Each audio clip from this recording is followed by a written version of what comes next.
Living off the grid looks like the perfect escape. No bills, no noise, no crowded cities. Just a quiet cabin in the middle of nature, surrounded by forests, mountains, and complete freedom. At least, that's what it looks like, because what most people don't see is what happens after the cameras turn off. Across the world, thousands of people are leaving modern life behind.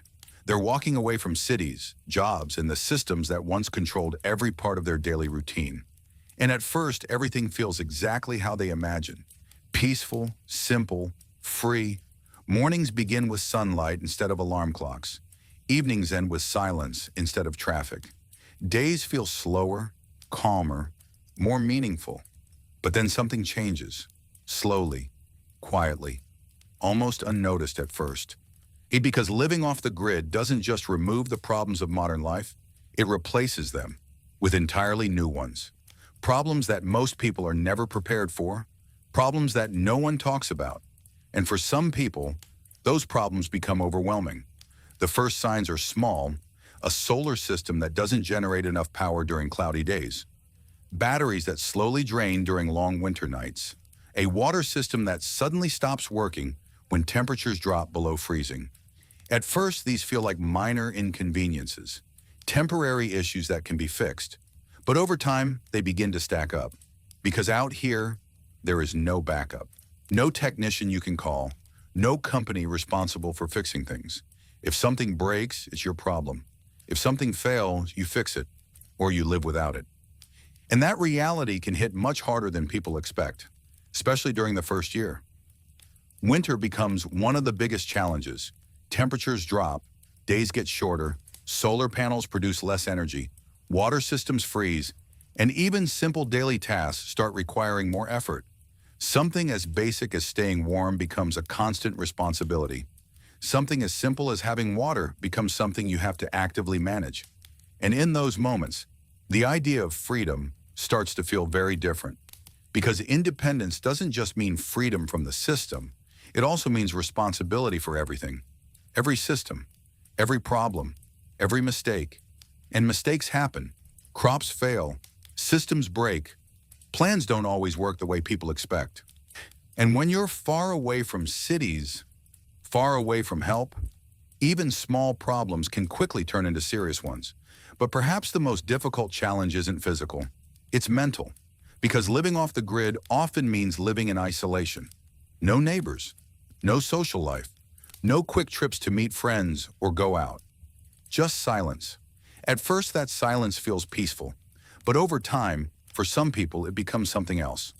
Loneliness. And that's something no one really talks about when they show beautiful cabins in the forest. Because behind those perfect images, there are real people facing very real challenges. And not everyone is prepared for that. In fact, some people who try off-grid living eventually make a surprising decision. They go back to the cities they once wanted to leave, back to the systems they tried to escape, not because they failed, but because they realized something important. Living off the grid isn't just a lifestyle, it's a commitment, a demanding one. And while some people truly thrive in that environment, others discover that the reality is far more difficult than the dream. So why do some people succeed while others give up? What are the biggest mistakes people make when trying to live off the grid?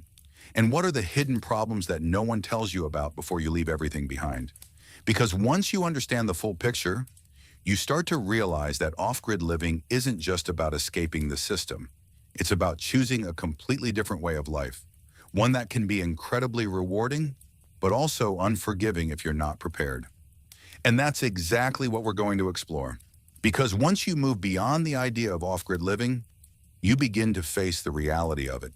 And that reality is built on systems, not the kind of systems you find in cities, hidden behind walls and managed by companies, but systems you have to build, maintain, and depend on yourself. Energy becomes something you have to think about every single day. In the city, electricity feels unlimited. You flip a switch and the lights turn on. You plug in your phone and it charges. You never really think about where that power comes from. But off the grid, every watt matters. Every appliance you use, every light you turn on, every device you charge, it all draws from a limited supply. And that supply depends on the weather, A few cloudy days in a row can change everything.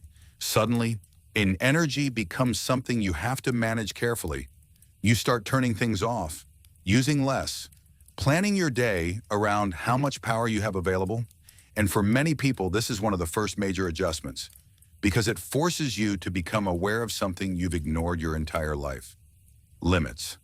Water becomes another daily responsibility. There are no pipes delivering unlimited clean water to your home. Instead, you might rely on rainwater collection systems, wells, or nearby natural sources. And each of those comes with its own challenges. Rain doesn't always fall when you need it. Wells can run low. Water needs to be filtered, stored, and protected, especially during winter. And when something goes wrong, there is no backup system waiting to take over. You solve the problem, or you go without. Hey, food is another area where expectations often don't match reality. The idea of growing your own food sounds simple. Plant seeds, wait, harvest. But in reality, it's far more unpredictable. Weather changes, soil conditions vary, animals can destroy crops overnight. And growing enough food to fully sustain yourself requires time, knowledge, and consistent effort. For many people, the first attempts don't go as planned, and that can be frustrating, especially when you realize just how much work goes into producing even a small amount of food. Then there's maintenance. In a modern home, most things are built to last for years with minimal effort. But in an off-grid setup, everything requires attention. Solar systems need to be checked. Batteries need to be maintained. Structures need to be repaired. Equipment breaks. A wood needs to be cut and stored, and none of it stops. It becomes part of your daily life. Not something you do occasionally, but something you live with. And for some people, that constant responsibility can feel overwhelming. Because there are no days off, no weekends where everything pauses. Nature doesn't wait. Systems don't maintain themselves. And if you ignore something for too long, it can quickly turn into a bigger problem. But despite all of these challenges, many people don't give up. In fact, something interesting starts to happen over time. The same responsibilities that once felt like pressure begin to feel normal, even meaningful. Because when you're responsible for your own systems, you start to understand them. You learn how to fix things, how to improve them, how to make them more efficient. Upfront, and that process builds confidence. A different kind of confidence than what you get from modern life. Not based on convenience, but based on capability. The ability to solve problems, to adapt, to survive in an environment that doesn't automatically support you. And that shift is one of the most powerful parts of off-grid living, because it changes the relationship you have with your own life. You're no longer just a user of systems. You become the person who creates and maintains them. But even then, the challenges don't disappear. They evolve. Weather remains unpredictable. Unexpected failures still happen. And there are always new problems to solve, which is why off-grid living isn't something you master once and forget. It's something you continuously learn. Every season brings new lessons. Every mistake teaches something valuable. And every success makes the next challenge a little easier to handle. But perhaps the most important change isn't practical, it's mental. Because living off the grid forces you to slow down. Not by choice, but by necessity. Tasks take longer. Planning becomes essential. And you begin to operate at a different pace than the rest of the world. At first, this can feel frustrating, especially if you're used to the speed of modern life. But over time, that slower pace begins to feel natural, even desirable, because it removes something that many people don't even realize is affecting them. Constant pressure, the pressure to respond, to keep up, to move faster, to do more. Out here, those pressures don't exist in the same way. Wine time is no longer measured by notifications or deadlines, but by daylight, weather, seasons. And that shift can completely change how people experience life. Simple things begin to matter more. Warmth, food, shelter, silence. Things that once felt basic start to feel valuable. And that's why, despite all the difficulties, many people choose to stay. Because once you adapt to this way of living, it offers something that's becoming increasingly rare. Clarity, a clear understanding of what you need, what matters and what doesn't. But that clarity comes at a cost. And it's a cost not everyone is willing to pay.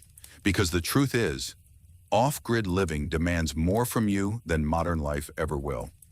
More effort, more responsibility, more resilience. And not everyone wants that, which is why for some people, if the decision becomes clear, they leave. They return to cities, to convenience, to systems that handle everything for them. And there's nothing wrong with that. Because off-grid living isn't about proving something. It's about choosing what kind of life you want to live. For some, that means independence. For others, it means comfort. And for many, the answer lies somewhere in between. But one thing is certain. The idea of living off the grid is no longer just a distant concept. It's a real option, a path that more and more people are exploring every year. Not because it's easy, but because it offers something different, something real, and in a world that often feels increasingly artificial, that difference is exactly what some people are looking for.